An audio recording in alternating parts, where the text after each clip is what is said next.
Hoje, na aula 11 de Economia Brasileira Contemporânea, falaremos sobre os efeitos colaterais das eficazes medidas do Plano Real.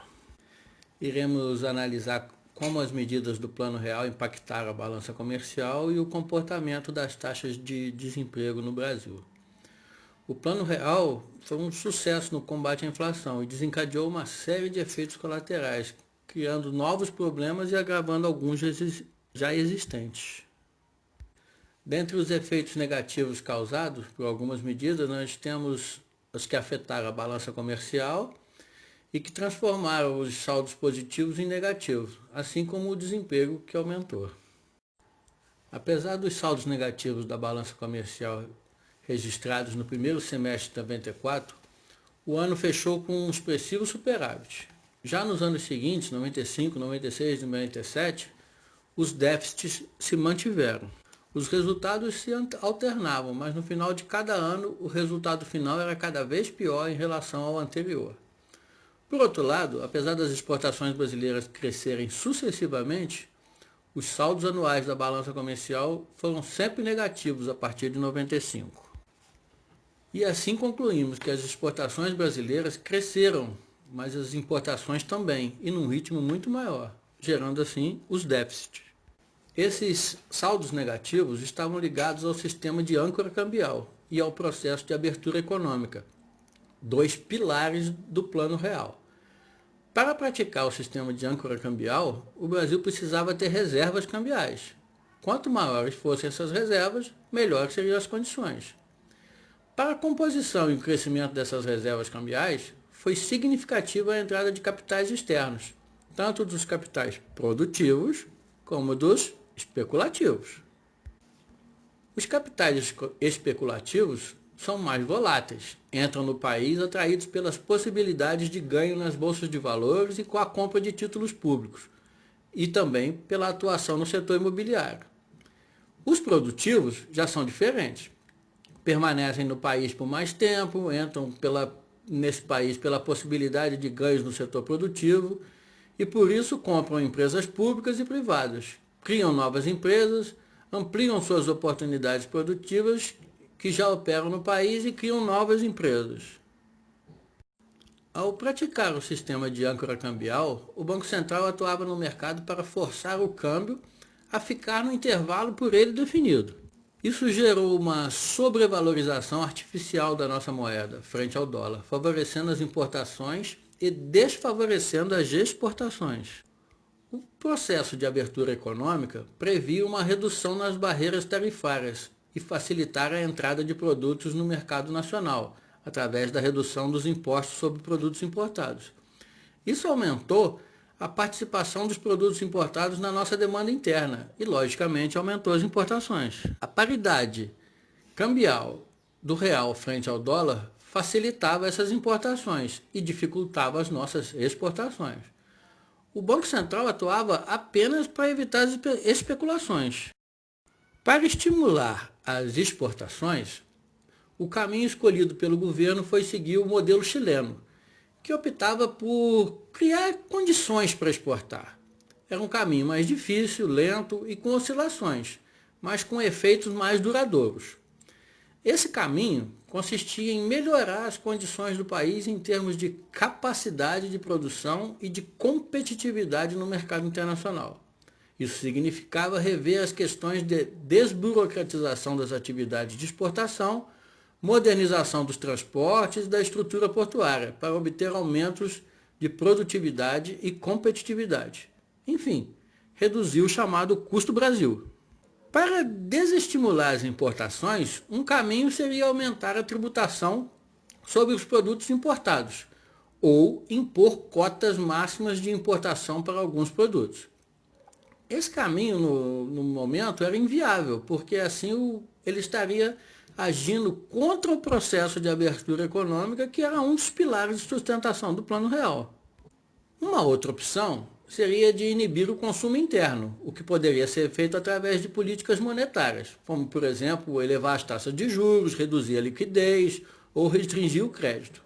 Essas medidas teriam um efeito duplo sobre o saldo da balança comercial. Ao reduzir o consumo interno, você diminui a demanda por importações nesse mesmo mercado e aumenta a disponibilidade para exportar. A queda do consumo vai exercer uma influência sobre o setor produtivo. A diminuição da produção para se adequar à queda da demanda, e essa redução da produção vai desestimular a importação de insumos básicos e bens de capital para o setor produtivo. Enfim, é o dilema do cobertor curto. Você se lembra dessa expressão lá na aula de macroeconomia? O custo Brasil que nós citamos anteriormente é uma denominação genérica dada a uma série de custos de produção ou despesas incidentes sobre a produção, que tornam difícil, inviável ou até mesmo desvantajoso para o exportador brasileiro colocar os seus produtos no mercado internacional. São diversos aspectos, são aspectos legais, institucionais, tributários, de infraestrutura e até mesmo corporativos, que acabam dificultando a vida de quem produz no Brasil. São exemplos desses aspectos a nossa legislação trabalhista, o excesso de burocracia, a existência de tributos sobre produtos que inviabilizam a exportação, a falta de estrada conservada para escoar essa produção, comunicações deficientes e até mesmo a influência de sindicatos de trabalhadores sobre certo tipo de atividade. A situação ruim da nossa balança comercial só não foi pior porque o Brasil não crescia a taxas elevadas. Em 94, foi o único ano em que o PIB cresceu um pouco acima de 5%. A taxa encolheu nos anos seguintes e só cresceu de novo em 97. Depois repetiu esse efeito em 2000. O PIB cresceu pouco, mas a importação cresceu muito, aumentando a participação desta no consumo interno do Brasil. Essa situação da balança comercial brasileira trouxe de volta o debate sobre a necessidade ou não do país restringir a entrada indiscriminada de produtos importados e proteger assim o seu mercado interno da concorrência externa. Os defensores da política de abertura econômica alegam que o protecionismo ao mercado interno gera vários problemas. Coloca o país na contramão da modernidade econômica e contempla mercados abertos, moedas fortes e economias estáveis. Os instrumentos de proteção tornam as empresas menos competitivas, que por não sofrer a concorrência dos estrangeiros, não se sentem estimuladas a investir para alcançar uma maior produtividade e assim aumentar o poder de competir. Os países que têm barreiras protecionistas possuem também sérias dificuldades políticas para remover essas barreiras.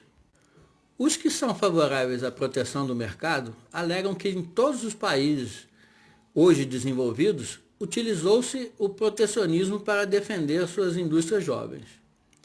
No meio desse embate, a equipe econômica de Fernando Henrique trabalhou com a hipótese de que a entrada de capitais externos produtivos, através de privatizações ou aquisições de empresas nacionais, iria contribuir para a melhoria dos saldos da nossa balança comercial. A ideia era a seguinte: um aumento na produção nacional iria aumentar a oferta no mercado interno e ainda produziriam para o mercado externo.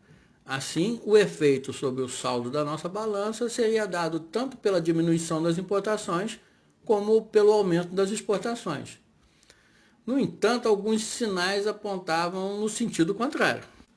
O perfil dos investimentos estrangeiros no Brasil havia mudado da década de 80 para cá.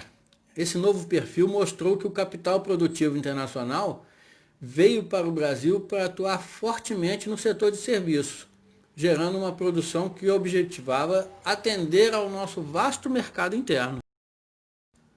Vários fatores contribuíram para reverter os saldos da balança comercial. Como consequência do fim do sistema de âncora cambial, o governo passou a permitir a flutuação do câmbio no mercado.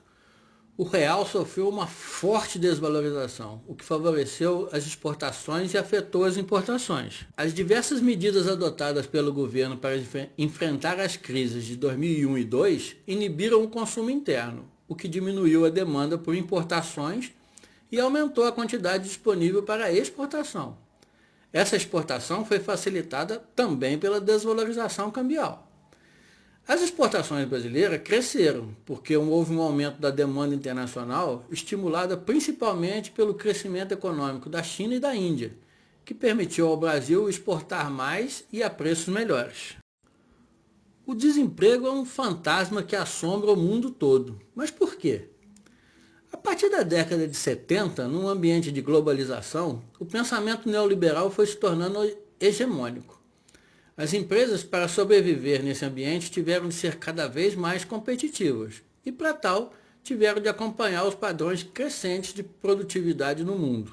E nessa busca incessante por produtividade e competitividade, muitas vezes não foi possível um número cada vez maior de empresas deixar o mercado.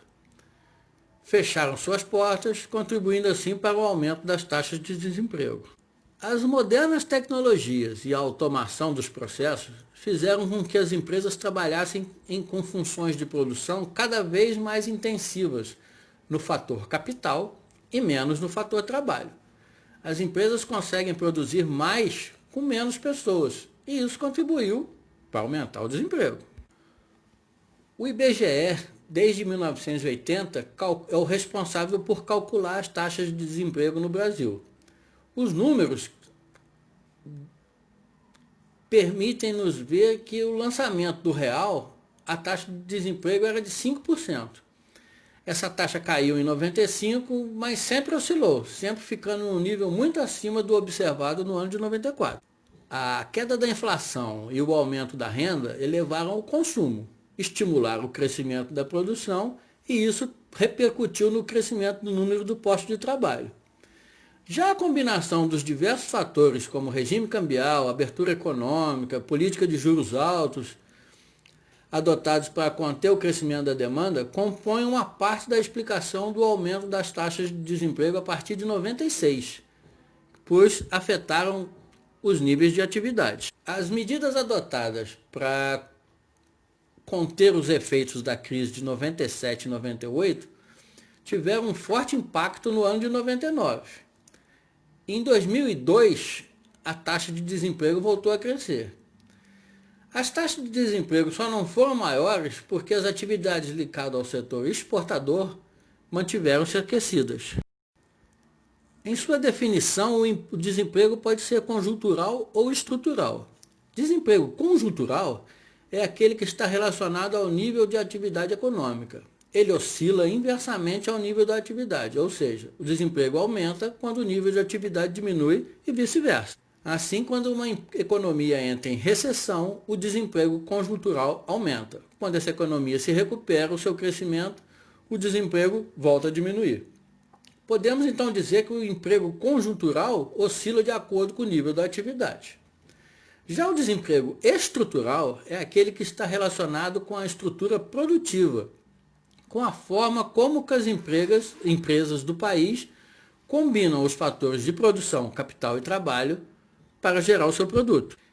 Ele ocorre quando a empresa substitui na sua função de produção trabalhadores por capital, diga-se tecnologia. Sendo assim, pode acontecer de a produção não variar ou até mesmo aumentar e o desemprego estrutural aumentar. No Brasil, o desemprego estrutural não era tão alto como nos países mais desenvolvidos, que usam tecnologia de forma mais intensiva, mas cresceu em alguns setores. Esses setores experimentaram aumentos de produção, que não se refletiram em aumento no emprego. Quando existe desemprego conjuntural, o país precisa crescer para eliminar. As elevadas e preocupantes taxas de desemprego observadas no Brasil, na vigência do Plano Real, se fizeram acompanhar de outros problemas igualmente preocupantes, tipo a rotatividade da mão de obra, a precarização da força de trabalho, o aumento da exploração da força de trabalho feminina e a infantil, conforme veremos a seguir. O problema da rotatividade. A rotatividade da força de trabalho se caracteriza pela entrada e saída do trabalhador na condição de ocupado, num período de tempo determinado normalmente em um ano. Ela acontece quando o nível de atividade cai muito e a empresa não consegue manter seus funcionários. Essa rotatividade é prejudicial para os dois e para a sociedade como um todo. Ela é prejudicial ao empregado porque causa prejuízos econômicos e emocionais a eles. Prejuízo econômico quando ele perde o emprego e tem seu fluxo de renda interrompido. E emocional quando ele está sob o risco de perder o seu emprego, quando efetivamente o perde sem saber quando vai conseguir outro emprego. Já sob o aspecto das empresas, a rotatividade é prejudicial porque ela impede de manter uma mão de obra treinada, qualificada, identificada com o produto da empresa. Ao ter que demitir, a empresa perde no investimento que fez em seu treinamento. Quando recontrata, tem os custos de treinar, produtividade que fatalmente será menor, e isso afeta a lucratividade da empresa. Também é prejudicial para a sociedade como um todo, na medida em que inibe o crescimento da produtividade. Se fosse obtida, poderia ser distribuída de modo a viabilizar em algum grau o aumento do lucro, aumento de salários e diminuição do preço dos produtos para o consumidor final. E assim o benefício seria de todos. A precarização. A precarização da força de trabalho ocorre quando se deteriora as condições de exercer esse trabalho. Ela se identifica com o trabalho temporário, por tempo indeterminado, como por tarefa, e com o trabalho eventual, os bicos ou biscates. É o trabalho sem carteira assinada.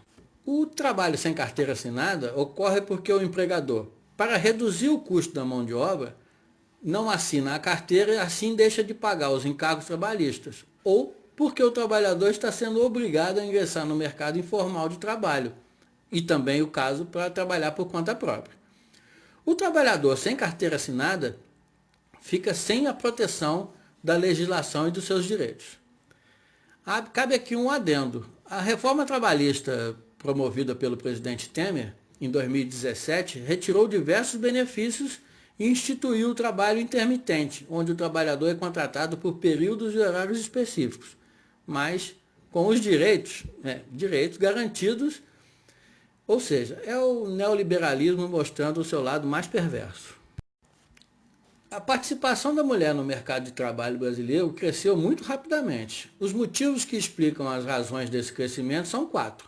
Os movimentos feministas, a vitória do capital, o aumento dos custos de oportunidade e a queda da renda familiar.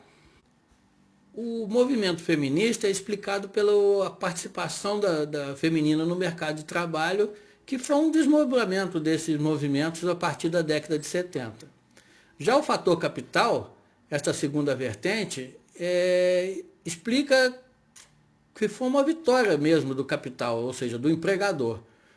O empregador, abrindo vagas para as mulheres, poderia contar com um aumento na oferta de trabalhadores. Com relação a custo de oportunidade, essa terceira interpretação argumenta que, à medida com que as mulheres foram acumulando mais anos de estudo, o valor da sua mão de obra no mercado foi aumentando. Isso significou dizer que quanto maior o número de anos de estudo de uma mulher, maior será o seu custo de oportunidade de ocupar um posto de mercado de trabalho, ao invés de ficar realizando tarefas domésticas. Já sob o aspecto da renda familiar, há também aqueles que entendem que a maior participação feminina no mercado de trabalho se deve à queda da renda familiar como um todo.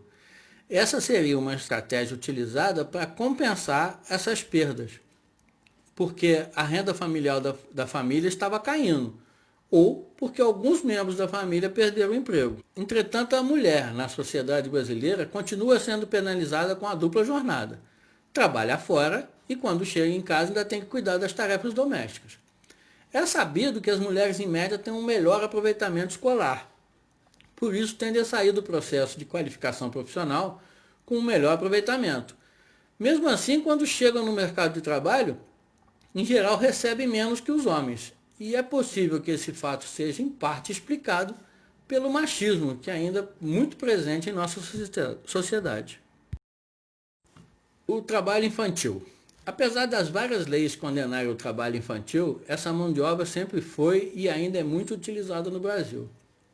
Na maioria dos casos, sem desprezar a importância de outras razões, a exploração do trabalho infantil está associada ao desemprego de adultos e à baixa remuneração dos adultos empregados.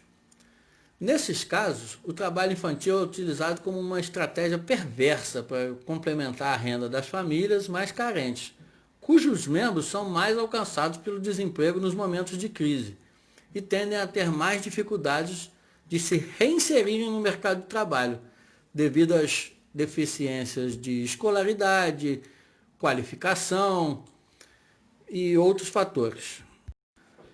Eu lembro aos amigos que esse material é um material complementar ao material disponibilizado na plataforma e nunca deve ser único nos seus estudos.